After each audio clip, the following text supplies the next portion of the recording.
Welcome to the Smoke Pit. Today, joining us, we got Stu, the Graybeard. How you doing today? I'm well, Dan, and yourself? Doing fantastic. But I got a question for you. Do you find it slightly hypocritical that the government is making these safe places for people to do hard drugs, but they refuse to let you settle a dispute with trial by combat? Yes, and I think the biggest thing is how we or you look at that part. Um, the hard drugs we're just throwing at vets now. It kind of makes no sense to me because we're just throwing here. I'm going to give you a pill to correct the problem that's deeper, and we're not doing it. Yeah, recently actually not too recently, we've been doing this for a while now. We had a gentleman who was essentially suing his state for the right to settle a disagreement with his ex-wife's attorney with a trial by combat because the law doesn't specifically state that it's illegal. And we haven't really heard too much from that. I don't think that they took him very seriously. But yeah, I think it's kind of funny that you said that, we're willing to throw all these opiates at veterans and completely ignore the crisis that's going on. But yet, if two guys want to get into about a fisticuffs to decide, border dispute, we can't even do that. Yeah, agreed. And I think the other problem is that with the VA, we're trying to stop or put a bag over a epidemic that we have as veterans. You know, the 22 a day type thing. It's easier to here, take this, and I'm whacked out. I can't think for myself, and people are thinking I'm, well, out in left field. What are we doing here? That's a good point. Like, do you think there should be a separate window for psychiatric meds at the VA besides just the normal pharmacy windows? Like, I think there's a difference. Like, are you here because you have high blood pressure, or do you see goblins? Yes, and the reason I say that is I like to be separated from the average people getting pills because I don't want them seeing certain things. You know how stigma is. People Yeah. see me get a pill that's supposed to calm you down or put you on the evil plane.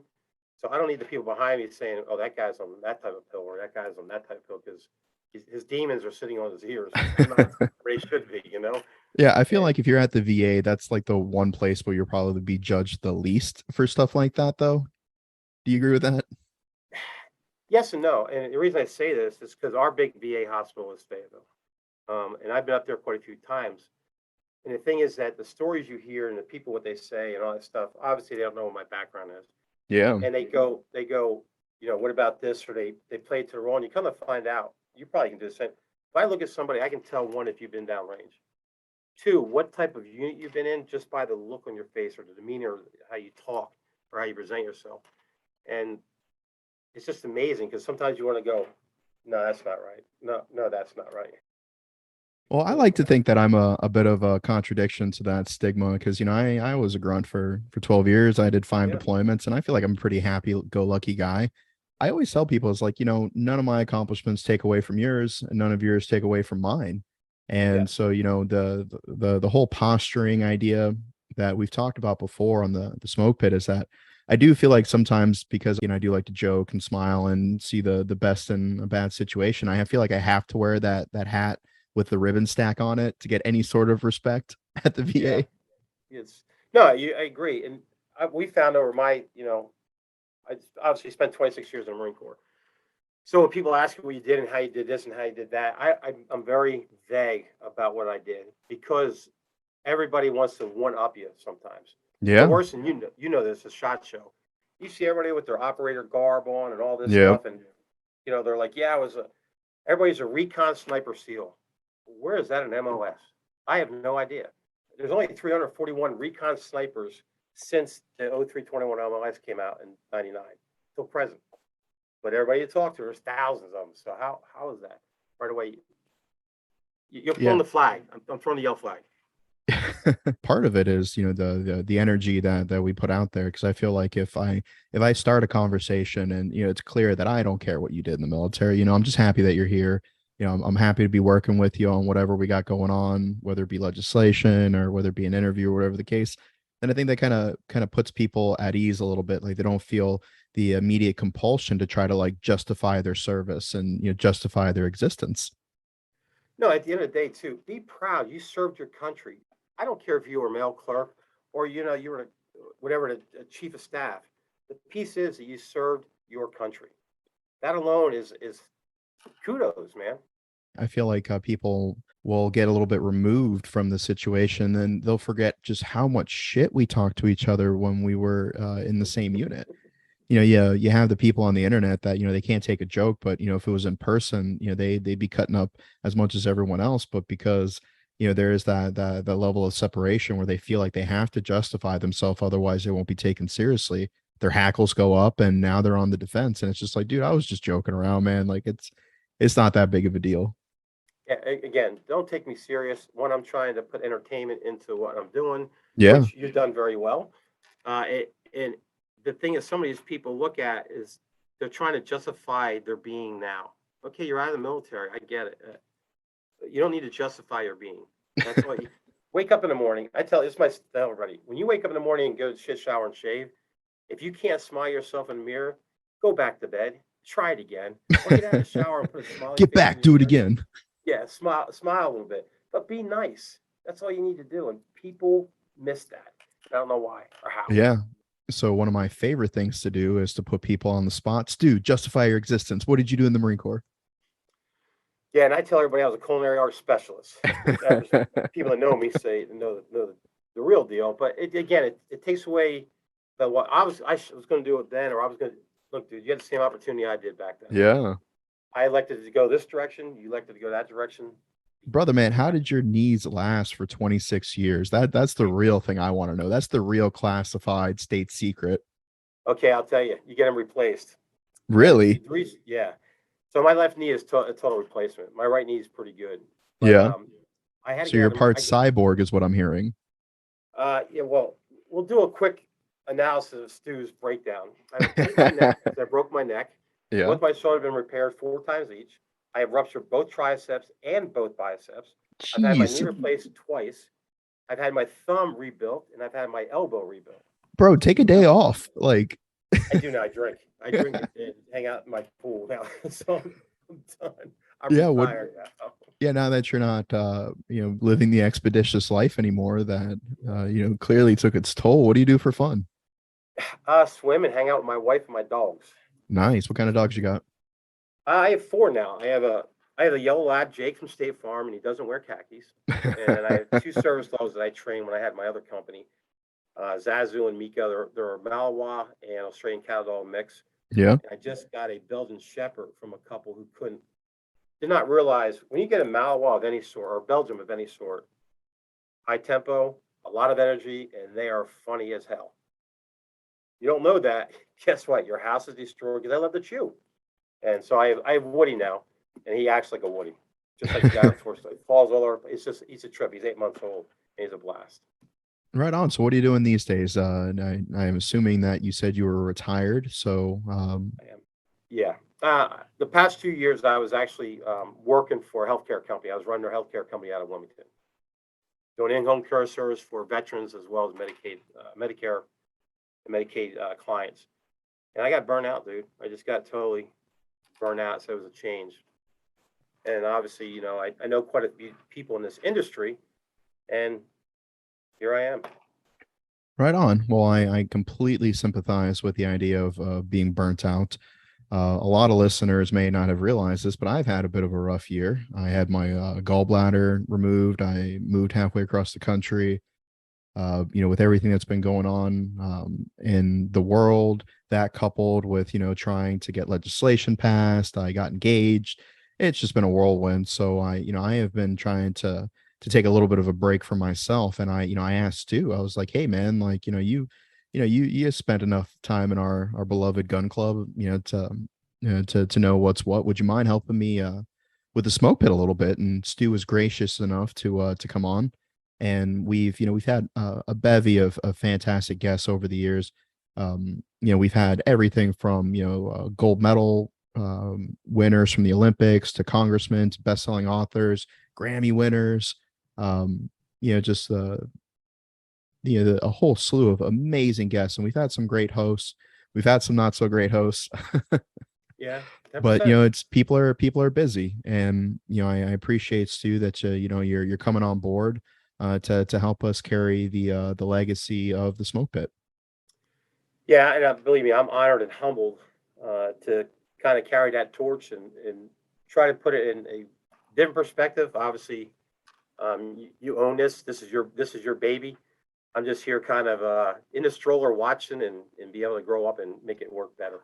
Yeah, because Make it anybody work who's out. been around since the first episode, which a little bit of an Easter egg in the very first line I ever said in the smoke pit, I messed it up. I said welcome back to the smoke pit, but it was our first episode, so there was no welcome back. It was just a blooper.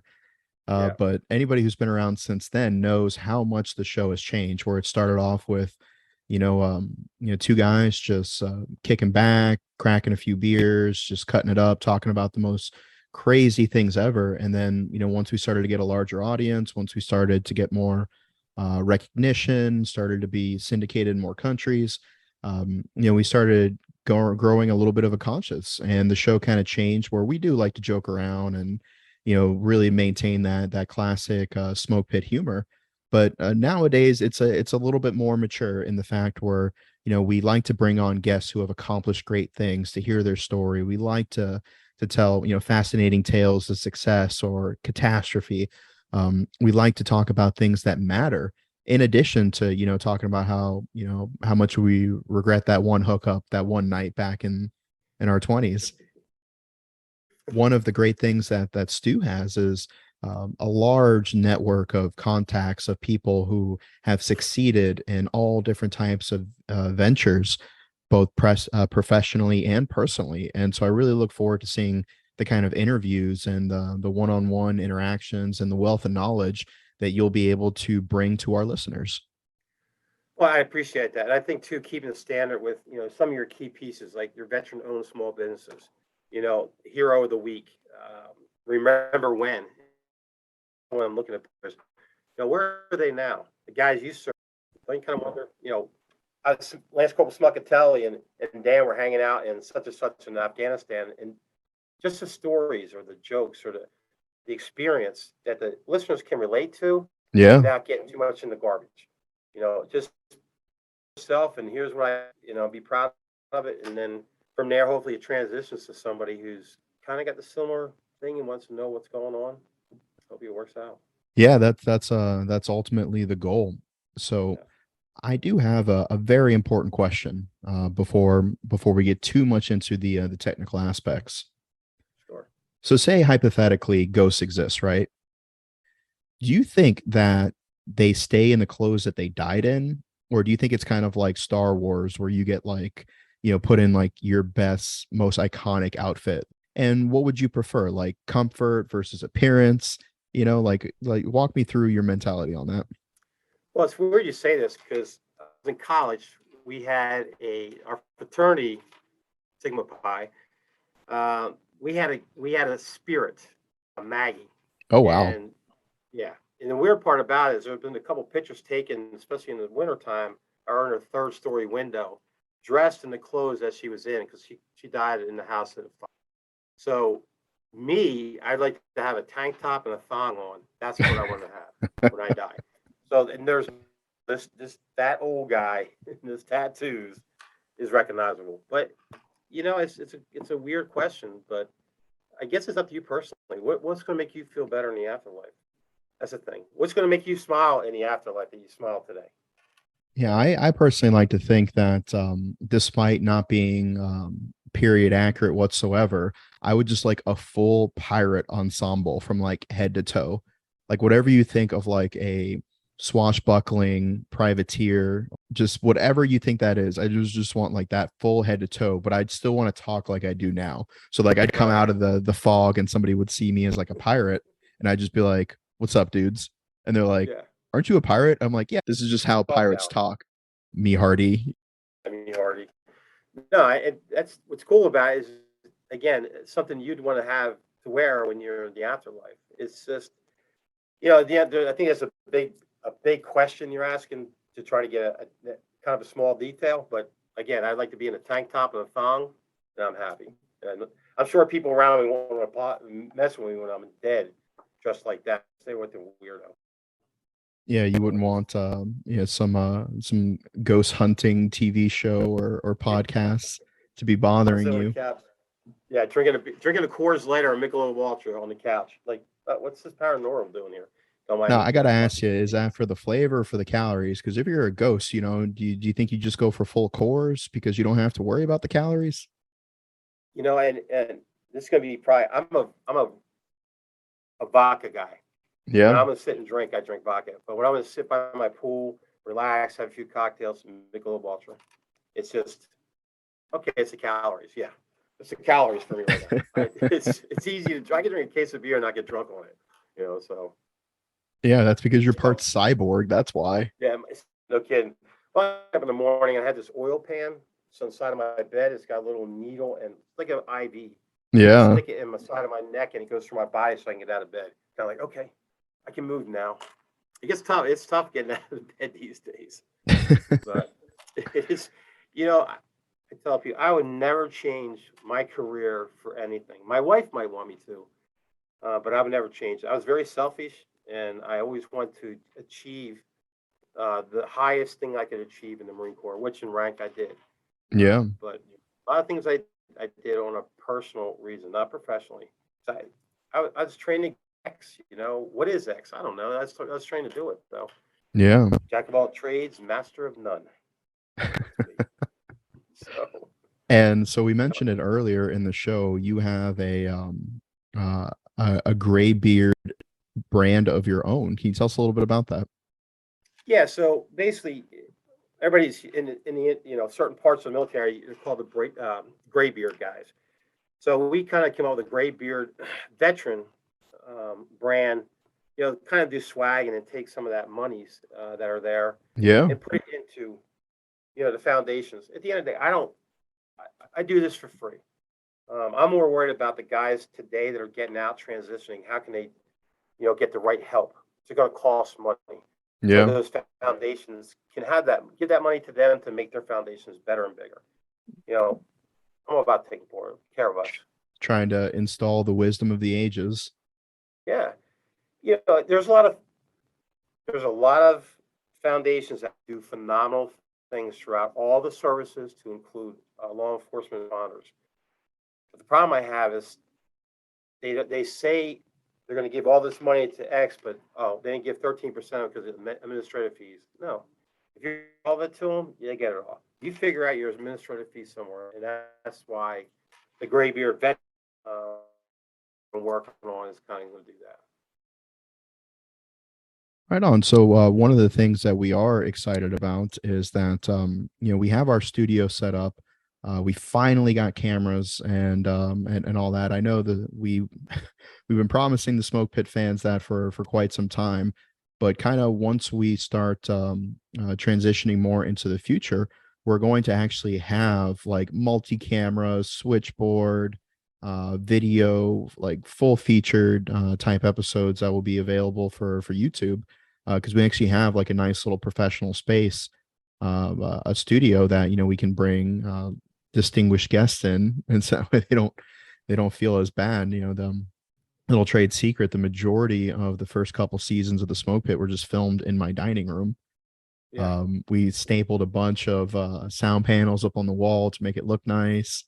It was funny because you consider some of the guests that we have, and now you think about how they were just sitting in my dining room on the right. Smoke Pit. Well, And that's where I'm at. I'm in the sound room here, as you can see behind me. yeah. Piece and got all the cameras and lightings over here. Way out of my bailiwick. I just am told to sit down, look in that thing, and just talk. That's what they tell me to do. Well, we definitely expect big things in the future. So that Well, being said, is there anything else that you'd like to leave our listeners with before we conclude this first portion of the Stu Graybeard Chronicles on the Smoke Pit podcast? I'm just honored to be here. Honored to talk to you. I mean, and grateful that an individual of your status is taking what you've started and making it as and making that awareness to people and having people have that outlet to talk to. Yeah, That's because at the end of the day, you and I did our time, and we would be remiss if we didn't at least try to make things a little bit better for those who are coming after us. correct. I totally believe that, and I think helping more to transition, trying to help suicide awareness, trying to help the low monies that these military and law enforcement guys are getting who are protecting our country as well as our counties. So I mean, yeah, if if one person we can at least get them out of a hole, we've accomplished something, and that's what we want to do. Yeah, well, not so long ago, we received a DM from somebody who was say, "Hey, a year ago, you guys released this podcast episode. It was called "Good Guy with a Gun," and we brought on a SWAT officer who essentially just kind of walked us through his advice for people in active shooter situations, and if you're concealed carrying and something happens, not only how to deal with that, but then how to think through it and increase your survivability for when the uniform law enforcement officers show up, so that way they don't just assume that you're the bad guy. And it was a really fantastic episode. And we got this DM from somebody who was like, yeah, I was listening to this show at 3 a.m. in my while I was on duty, and it just got me thinking about how I would deal with this and how my fellow police officers would deal with an active shooter. And then something happened, and we were able to respond and take out the threat and keep people safe. And he's like, I appreciate it because your podcast put me in that mindset. And it was kind of mind blowing, like what are the Right. chances that somebody listens to that and then just shortly afterwards are in the very circumstance that we were talking about in that show? Yeah, exactly. I mean, it's a good thing too because with that episode, the good guy with a gun is that the officer to know by them thinking about it, like, oh, let's kind of reassess it. That split second to reassess: is this guy bad or is he good? And because of your podcast, it made him think before he actually took action to this carrying a concealed weapon. It's hard for cops today. I don't care what anybody Yeah. says. It's tough. You got to go on a split second and make a decision. People, especially an active shooter. Oh my God. I mean, it's total chaos, uncontrolled. And these guys got to do a great job. The assessment situation, what's my second, third order effects? Where's my round going to go? Do I need to take a knee? How do I get this? How do I stop this? You know, but the tactics and techniques that the law enforcement have been proven throughout years of the military and stuff like that combined to give them what they call the IBT, initiative-based tactics. Yeah, it's just a small part of the overall effort that we would like to contribute. And we thank all of our listeners for being a part of this, and to giving us feedback and letting us know what they like and what they want to see in the future. And so, Stu, I'm excited to have you on board for that. Any other thoughts you have before we get out of here? I know, sir. Just remember, wake up in the morning, go shit, shower, and shave, and you can't smile yourself in the mirror. Go back to bed, man. Try it again. Come on. Well, yeah, Be I mean, nice. if you can afford to, a lot of people Yeah. like myself will wait to the last possible second to get out of bed. I don't have time to get back in bed if I'm not happy with what I see in the mirror. Well, what's good about being retired is that I can. I'm gonna. No, I'll stay in bed this morning, or do I want to get stay awake till 3 o'clock in the morning? No. But again, life way, and you have to figure out how to circumvent that and make it so you as the individual are happy. Because if you can't be happy, you can't make people around you happy. I'm sure your fiance, she's kind of like, yeah, that's true. When Dan gets that moment, it's like, I'll go I cook am eggs right I am a peach. I am an absolute delight. now. I'm sure we talk to her and she gets on live. She'll be like, well, once he gets his coffee, Oh, well, she's been on the podcast a few times. I'm not hiding anything there. yeah, I'll have my wife on it as well. She can talk to. You figure 26 years, 5 meds, 3 contingencies, 3 combat tours, and then some other smaller shit. I was gone, and my loving wife Yeah, stuck by my side. Years. right on, man. Thanks, and we definitely look forward to having you on more often. Don't go anywhere though. Coming up next, we have an interview with a Marine that I served with back the last few years before I got out. So it's a fun little conversation with two old friends catching up with some positive messages in there sprinkled throughout, particularly when it comes to assessing the difficulties that service members have when transitioning out of the service. So don't go anywhere. Stu, thank you so much, and we'll see you soon. All right, Dan, thanks. This episode of The Smoke Pit is brought to you by Espeto. Technical to tactical, we got you covered. Speaking of which, make sure you check out Tactical Fridays on our social media channels and Gear Monday on popsmokemedia.com. There you can find all kinds of gear reviews, news, stories, and updates to keep you informed. Joining us today, we have Matthew Westbury. He is a former Marine and somebody that I actually spent the last few years of my career serving alongside. How you doing today? Hi, I'm glad to be here. Doing fantastic, and appreciate the invite to come on your podcast here and talk a little bit. For sure. You and I, we're both connoisseurs of freshly shaven faces and high in tights. Back when we first met many moons ago. Yeah, high and tights, and a lot of yelling knife hands and military jargon, to say the least. Yeah. It actually wasn't that long ago that we met. I think it was what, about 10 years ago. And then we were in the same unit for probably what, 2 3 years, maybe more. About till 2016, yeah, and then we still continued this awesome relationship we have here. Yeah, we were definitely in an interesting unit. It was kind of a bit different than most of the places that you see in the Marine Corps. We had our small little schoolhouse. Then we Mhm. had our live fire line, maybe like 2 miles away. Mhm. We were on a Navy base. Our rifle range where we qualled was maybe about an hour, maybe 50 minutes away on another Navy base, and our headquarters was about an hour or so north, on yet another, I think, Navy base. Yeah, that's correct. We were at NSA Northwest Annex. It was kind of crazy because when we had to do our swim qual, we had to go to yet another Navy base, NSA Oceana, to borrow their pool. So it was a lot different than what we're used to, but I think we managed. Yeah, it was quite an interesting setup that they had over there. But for the most part, to cater to a regiment that's filled with 5,000 Marines concentrated within a 10 to 20 mile radius is pretty impressive. And so I rounded out my career working as the S3 NCO, and spent about half of that time as the range NCO down there in our little short line and down in Guantanamo Bay. And you were over there on the other side of the company office over there in the S1. Yeah, that's correct. I was for a little bit, I was the staff and COIC acting for the administrative section for training company, as well as a little bit of range time, a little bit of martial arts instructor, but for the most part in Yeah. the admin shop. Yeah, this man was Captain Do It All.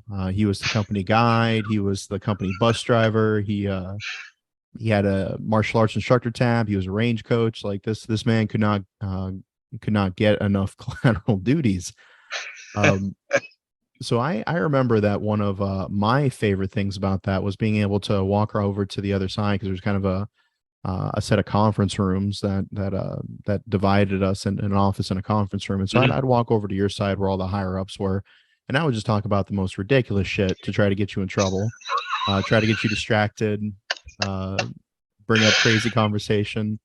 And I always, it was kind of like one of those like meters in a video game where like you try to push it all the way up to the green turns to yellow and then back off right before it turns to red. Yeah, you had a bad habit of coming in at the most inopportune times, especially when the first sergeant just got back from chow. The CO's coming straight out of meetings from lunch, and we'll talk about, hey, buddy, so guess what one of these students did over in the barracks? Or be Yeah, like, hey, what's up? What was up with your football team last night? And you'd be like, that son of a bitch O-line coach, or whatever the case was. I get you on some rant. Just push it enough some until the first sergeant to come out to yell at you, and I'd scurry away. he'd look directly at you, say, hey, stop distracting my admin chief here. You need to go back to your other side. Hey, Sergeant Westbury, let me talk to you for a second. And I give you Yeah. the eye, and it's going with the shit. Yeah, I remember that was a fun last couple years. I think the last year or two Mhm. specifically, because I would show up at like 10, 11 a.m. in like PT attire. Because at that point, like I'd done 5 deployments, I had a stack Mhm. of VA appointments. I had done anything and everything they could possibly have asked me to do. I never got in trouble. And so I was like, what are they going to do? Send me back to Afghanistan? And they're like, all right, well, you at least need a haircut. Every day it I'm like, I just got one got like 2 weeks ago. just a little bit longer, a little bit more wavier, and Yeah. finally it just came into the to the flowing locks in a, a low fade. And see, I think the reason I was able to do that is because when I first got there, I really put the put the effort in such a way Mhm. where, the old adage, perception is reality. Realistically, everything that they wanted me to do in the S3, I could do within an hour. All like the filling out paperwork, and they gave me a bunch of collateral duties too. Like I was like the ammo NCO, like I had to request ammo and like TAMIS and all this weird shit that I wasn't Mhm. legally qualified to do. I had to like dispatch This guy. vehicles, but I wasn't, the motor T. Just when you're the op sergeant, you're kind of the catch all for a lot of things. And uh, so I could do everything I needed to do within maybe an hour. But the problem is that I wouldn't get the shit that I needed from people Mm. until Yep. buckshot throughout the day. And so I'm like, if I could just have all the information that I needed in the beginning of the day, I could be done in an hour. But All that at was just once. never the case. Nope. And Nope. so I had to figure out, how do I make myself look busy for 8 hours and work for 1 hour so I can complete my, 9, 10, 11 hour, meritorious Marine Corps day. And one of my favorite things to do was I would just get a clipboard with a roster and I would just power walk around the company office like I was pissed off at something. Walk fast and look busy is the Yeah. mantra of mid-time Marine Corps when you're not doing anything but need to look important. Yeah, and when we would get our evaluations, right, and overhear people talking about me, like, oh yeah, Sergeant Sharp, he always looks like he's busy. And I'm like, I was trying to keep y'all from finding dumb shit for me to do. Like I did all my work already, but you guys won't let us like leave, or it would be just like the most random shit. I'm like, hey, can I leave? They're like, no, no, but what if? I'm like, nothing's gonna What if? happen. And then the phone rings, and then it's just like, oh yeah, I graduated 2 years ago, and I never submitted my pistol qualification, and I'm gonna lose my clearance, and then I have to go through 2 fucking years of fiscal records to find one fucking asshole Lance Corporal's pistol qual from 2 years ago. Because he's all the way over on the East Coast or the West Yeah, the Coast, and West it's Coast. basically gotten out of the security forces regiment scope and is now has to go qual again, only to find out that he wasn't exempt and now he is delinquent. Yeah, and so it'd always be some shit like that, or like they because our regiment was in like Rota, Spain. They were Oh yeah. in Guantanamo. They were overseas Yep. as well, and so like they would call us on their time. So it would be like 8 o'clock in the morning, 9 o'clock in the morning in Rota, Spain. Bro, that Mm-hmm. ain't the time back here. Yep. And then I get a How nasty many email like, "Why isn't anybody ever in your shop?" I'm like, "Bro, you sent this email at like 4 a.m. Like I haven't even how got many home from the bar times yet." how many times it have been from Yokosuka, Japan, over there just asking urgent stuff that you really, it's Friday over there. They got somebody on duty scrambling because somebody needs orders for something and they're not appropriately qualified, and the only person they can get it back to is you. Yeah, it definitely interesting when you're kind of not near the flagpole, if you will, if you're kind of in a unit that is out there alone and unafraid. A lot of the rules don't exactly apply the same way. Just like I remember the last day of every June and the last day of every December, and I don't mean like the last day of the work week or the last day before we take leave, like the very last day of each month, like the like 31st of December. I have like the company first sergeant, the gunny, the CO, the XO, like three of the shop chiefs and officers out there trying to take their CFT or their PFT, so that way it can be dated still within the time period. And then it didn't matter when I run it, as long as it was dated for, within the allotted time period. I'm sitting there, I'm like, y'all motherfuckers really had 6 months to do this, and y'all made everyone else do the PFT back in February. Y'all made everyone else do the CFT back 5 months ago, but y'all are out here literally waiting to the last day to get your shit done. And then all of a sudden it's the CO, the XO, the ops chief, and then anybody that's in charge of student training, the senior staff and COs come out. They're like, hey, Sergeant Sharp, want to roll over and set up this CFT course real quick? Give you about 30 minutes. I'm just like, Roger, moving. And Oh yeah, it man, was they it had was you it doing was kind of everything. everything that they could get me. I was squirrely, like I would grease myself intentionally just to be hard to pin down. And I always knew that there was always going to be some dumb shit going on. So I always kind of had some like, like dental appointment or like therapy or chiropractor or something, just kind of scheduled intermittently, right? So that way, whenever something come up, they're like, "Hey, we need you to go to do this." I'm like, "Well, I've had this appointment on the roster for like 6 months," and that's kind Mhm. of like the kryptonite, you know? Like, "Oh, you want me not to go to dental?" They're like, "No, like the mission will fail." Yeah, Training, the mission will fail. Our rosters, our quota. yeah. Now, let me get your perspective on this. I remember thinking that it's kind of funny that you have dudes who are about to deploy to Iraq and Afghanistan, or maybe go to Germany, or wherever the case, and they're like a day or two out, and then somebody will come down and be like, "No, you have to get your teeth cleaned, otherwise you can't go to war." Mm. Hey, hey guys. So I know you got all your stuff packed, right? Roger, Mass Aren't. You got your weapon checked out from the army, everything good? Yes, Mass Aren't. Well, I see here on the S3 roster, you, sir, not in compliance. I'm gonna need you to go down to dental. Mass Aren't, we got movement in like hour and a half. Yeah, about that. I already talked But to you your better run. advisors. You better run, sir, run. Better not be late to that boat. Yeah, either that, or be like a suicide prevention class, or like the commandant would be like, "I want everybody to get a brief that you're supposed to drink tea with your pinky out before they can go on the holiday leave block, or the Oh. Thanksgiving 96."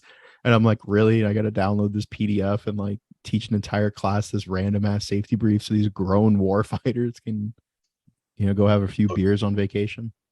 It was all about cyber awareness, though. Hey, you can't go. Hey, Mhm. Devils. You remember we got our Christmas '96 coming up here in a couple days, but I feel 98% of the companies out of compliance with cyber awareness. You might want to go find out where Riggy the Rat's over there trying to get your information. So, brother, man, enough of two old salt dogs, just reminiscing about the good old days. You Mm-hmm. got out of the Marine Corps about 2 years ago. I thought you were going to be Sergeant Major of the Marine Corps. Oh man, I was supposed to be Sergeant Major of the Marine Corps, I mean, you had the but look, like you were tall, you were muscular, kind of dark complexion, like you had everything. I mean, the way everything was going, it was the sky was the limit. As soon as I got the rocker, I was bright-eyed and bushy-tailed, and Yep. then I check in from TCO into a deploying fleet unit, and a lot of things changed. Eyesight perspective changed, demands went up, and it kind of it kind of overall had me focused more or less not on Sergeant Major of the Marine Corps, but what it was about to be a staff NCO.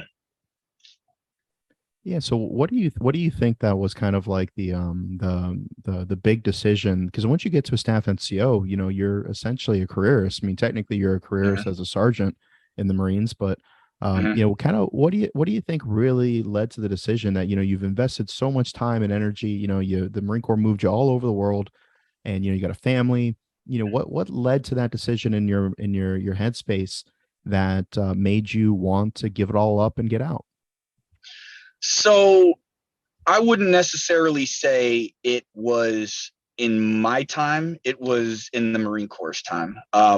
Unfortunately, not all careers are perfect. Not everybody's perfect in the Marine Corps, but we do what we can with what we have. The Marine Corps ultimately decided that my career was not of value to them anymore, and then gave me a thank you letter and walking papers. And eerily enough, something fairly similar happened to me. It seemed that a lot of sergeants and staff NCOs that had been around for the height of the Marine Corps' busiest years within recent memory. They were kind of unmeritoriously shown the door. Mm-hmm. And so once you're in that position where you have your entire life is set up in a certain way, you're used to getting that haircut every Sunday, you're used to Yep. buying razors in bulk, you're used to having your uniform prepped every Friday for Charlie's, and then you face that moment where there's kind of that realization that's just like, this isn't going to be my life anymore. Like, Yeah. where was your headspace with that? And just kind of like, was it a relief? Was it something that was daunting? And then just kind of walk us through that as how like you prepared yourself as like, a Mm-hmm. proud staff at CO, a proud Marine, a family man. Just kind of like walk us through your headspace as far as like the where you were when it became clear that it was time to get out. So we'll have to go back, and I'll make it quick and short because I know time is valuable. See, that's why they kicked you out. Staff NCOs are supposed to be long-winded. Again, it was 2019, around, I'd say March, April, and I got an email from my monitor saying, "Hey, you look like you're a mover." I'm like, "Okay, cool." So he asked me where I wanted to go.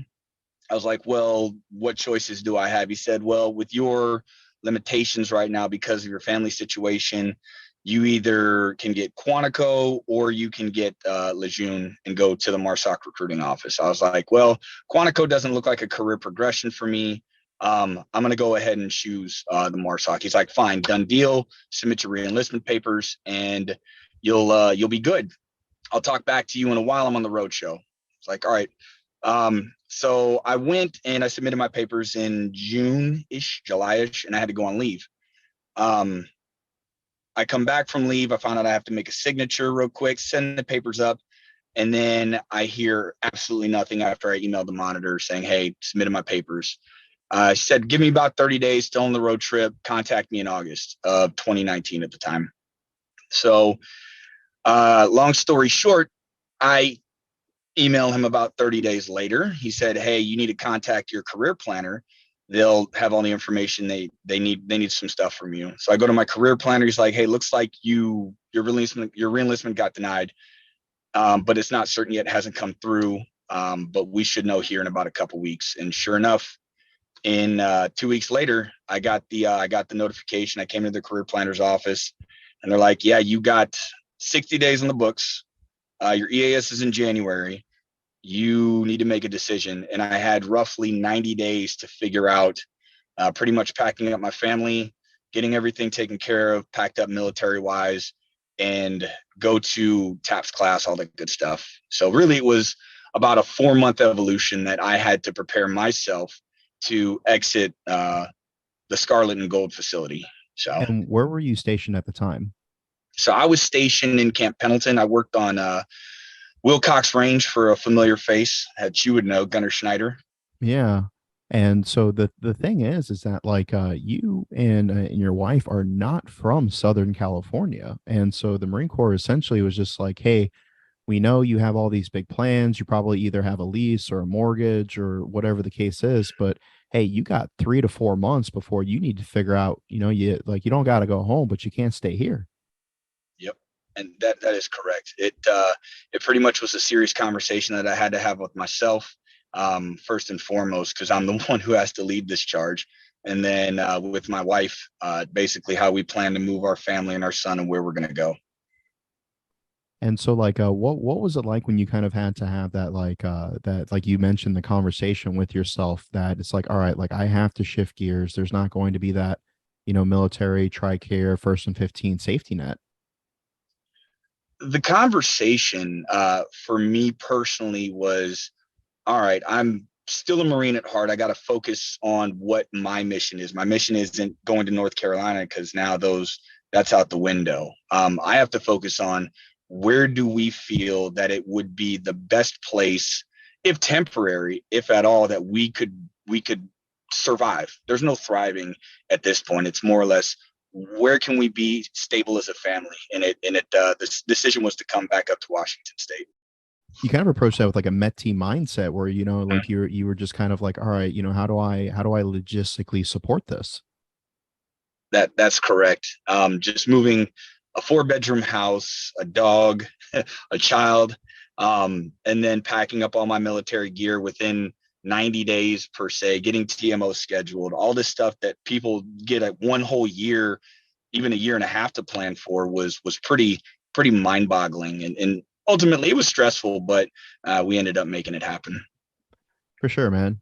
And so looking back at it, what do you think that the military could do better to not put people who have given a decade of their life in service to put them under such constraints?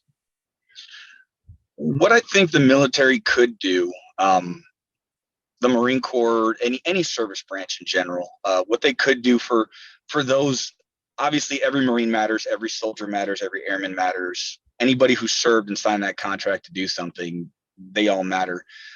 People who have a large amount of their life supported towards the mission, I would say from those who are careerists would help those who are careerists, help them transition, at least have a support network on the way out, like they do with new Marines coming in. Because really it was, hey, we don't think you're a part of the mission anymore. We understand that you got bigger and better things you're going to. Here's where you go. Here's who you talk to. But the support was yourself and maybe whoever you knew in the process. That makes sense, man. And so do you think that there should be like a mandatory amount of time that they're even allowed, regardless of what your contract is? If something comes Mhm. up like last minute, you know, because it is not an uncommon story. Like, I don't know about you, but when I was going through my separations and transition class, you know, they'd be like, all right, you know, so who's getting out within the next 6 months? The majority of the class would Mhm. raise their hand. And, you know, they'd whittle it all the way down. And there was always at least a handful of people who were getting Mhm. out that week. Yep. And so do you think that like, does that burden fall, should that come to some sort of legality where legally they're not able to, you know, kick you out? Or, you know, where do you think the spread lies between the, you know, there are the people who just realistically won't know they're getting out until last minute, and then there's the people who Mhm. wait to the last minute to try to schedule those classes?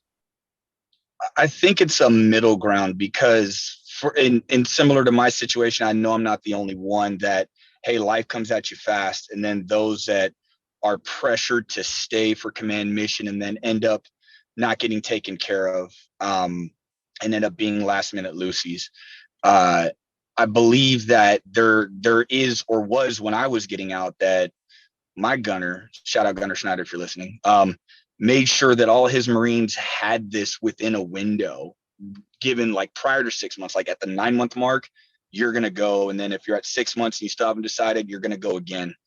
Kind of make it a standpoint that this is a task that the command has to take to make sure they take care of their Marines. And again, Marine Corps is going to take care of itself. Mission's going to happen no matter what. One person, if it's one person that the mission fails on, then the command hasn't done its job. Yeah, that is a damn good point. At the end of the day, the military will replace you the moment you get shot in the face.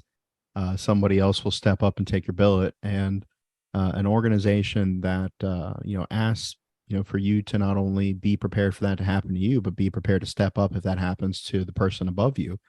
I think that, yeah, perhaps they should spend a little bit more time preparing you for what I would consider, you know, the one of the biggest events, if not the biggest event of your life. Because when you join the military, it's kind of like a water slide. You don't Mhm. exactly know what all the twists and turns are going to be, but as long as, you know, you get in the chute, gravity will take you. You know, like, you're going to go through boot camp. Your drill instructors are going to guide you. Your combat instructors are going to guide you through either ITB or MCT, you know, your A school or B school, or your BOLIC, or, you know, they're all, we really should solidify a lot of these terms, but, you know, whatever your boot camp and whatever your job training is, Yep. you know, like, they're going to push you through the pipeline, and you're going to land in the pool at the bottom of the slide in your unit, you know? And so, Yeah. but it's not like that on the way out, because it's like, once you leave the pool, like, you could literally go, you know, do anything. You could go get a DUI, you know, you could shoot up in the parking lot, you could wreck your car off the bridge, like, you Mhm. know, you could do anything leaving the pool. And so I Mhm. think that the process out should be solidified a little bit more, because you're Mhm. not prepared to leave as with the same pipeline and the same structure that you are Mhm. coming in. And so, what advice would you have for anybody who perhaps, you know, they're, you know, anywhere from a week to a year out from separating from service? Like, what advice do you have for them? So my advice would be, if you, before you even think about your career, think about where you want to be. A support network, and I hear it so many times that a support network is like the biggest advocate in a lot of exiting service members' lives. Having someone to depend on, whether it's family, friends, or even just other service members that are from the same area in which you're going to.